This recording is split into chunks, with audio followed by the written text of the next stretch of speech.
buscar na justiça, saber o que é que a justiça diz sobre um caso como esse. Até onde vai o educar de um filho?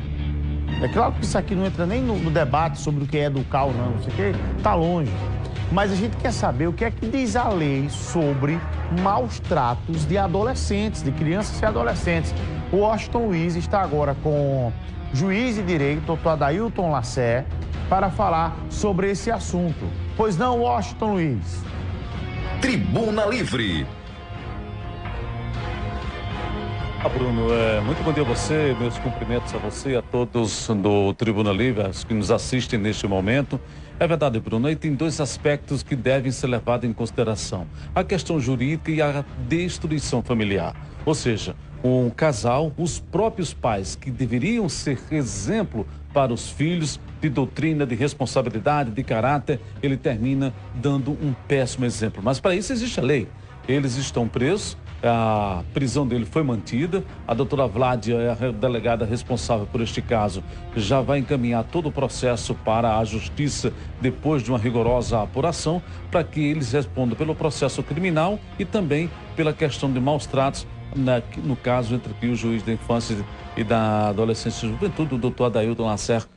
Doutor, muito bom dia. Primeiro, muito obrigado por nos atender. Neste caso específico, o senhor tem já se deparado com vários pontos que chamam a atenção. A questão familiar e agora este caso emblemático que chama também a atenção. Muito bom dia, doutor. Bom dia a você, bom dia, Bruno, bom dia a todos que nos assistem nesse momento.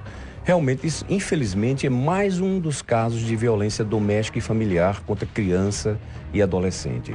A gente tem que ficar sempre atento a esse tipo de crime, porque, no mais das vezes, eles são subnotificados. Ou seja, a pessoa responsável pela criança, seja a mãe ou o pai, que não é o agressor, mas é omisso, muitas vezes não denuncia com medo do próprio agressor.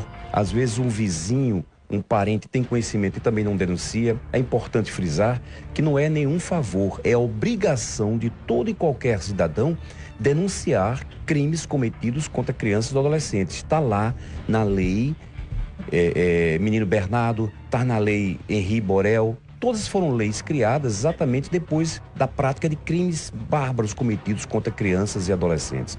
Então a sociedade não pode ficar calada, não pode ficar silente, para que as autoridades possam tomar conhecimento e tomar as providências imediatamente.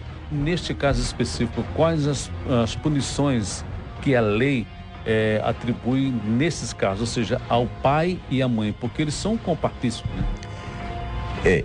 Imediatamente, a depender do grau da lesão, da violência sofrida pela criança, nos municípios onde não for sede de comarca, o delegado de polícia pode afastar imediatamente o agressor da casa.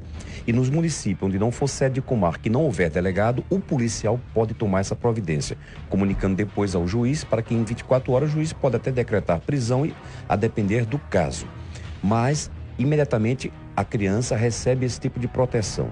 O que é que acontece? As especificidades desses crimes contra criança, da violência doméstica contra criança e adolescente, ela conta, no mais das vezes, com a tolerância da opinião pública, porque acha que maus tratos é uma forma de correção contra a criança. Ou seja, eu fui criado sendo agredido, então também vou agredir meu filho. O vizinho vê uma mãe dando palmada ou mesmo batendo no filho com cinturão ou com uma vara, acha aquilo normal porque foi assim que ela também foi criada. Quando, na verdade, esse tipo de comportamento é proibido por lei, proibido pelo próprio artigo 18A do Estatuto. Então, você não pode imprimir a crianças violências, maus tratos, tratamento degradante, cruel. É preciso tratar a criança com respeito e educá-la com moderação, como deve ser feito. Doutor, no caso específico, o agressor foi a mãe e o padrasto, né, da criança. Nesse caso específico, a criança pode ficar com o pai biológico, já que a agressão foi feita pelo padrasto? Sim, a Justiça da Infância e Juventude, para que possa tomar uma ação protetiva contra essa criança, ou encaminha a um dos pais biológicos que não participou dessa ação delitiva, ou encaminha para uma família extensa, que são os parentes, ou mesmo, em último caso, para o acolhimento institucional, os chamados abrigos, até que se resolva e possa-se ter uma solução definitiva do caso. Nesse caso específico, eles respondem por duas varas, a infância, da juventude e a criminal. Sim, a vara da infância e juventude vai cuidar da parte protetiva da criança, vai proteger a criança. E a vara criminal comum vai punir o agressor de acordo com o crime que ele cometeu, a gravidade desse crime. Ok, doutor Neto, muito obrigado, viu, pela atenção e estamos sempre à disposição, viu? Nós estamos também aqui sempre à disposição, porque são os assuntos que nos tocam muito, né? E a gente está vendo sempre se repetir. Por mais que a gente fale nos meios de comunicação, as pessoas, pasmem, né? Os próprios pais, os padrastos continuam agredindo as nossas crianças que são tão indefesas, né? Ok, Bruno, então tá aí a participação do doutor Neto, que tem uma larga experiência, já faz importante lembrar que o trabalho dele, inclusive com a fiscalização dos agentes de estabelecimentos comerciais, tem sido fundamental. Ele também orientando, porque não é só punir, mas também orientar em determinados locais. E neste caso específico, é um fato que chama a atenção. Uma criança indefesa, sem ter nenhuma condição de apenas chorar, gritar ou clamar por socorro, mas aí um padrasto que tem envolvimento com a mãe, termina acontecendo fatos dessa natureza que são lamentáveis sob todos os aspectos. E agora eles vão ter que responder na forma da lei, conforme já foi autuado pela delegada, doutora Vládia, e agora vai responder tanto na infância e da adolescência, como também no processo criminal. Ao vivo, Washington Luiz, para o programa Tribuna Livre. É com você.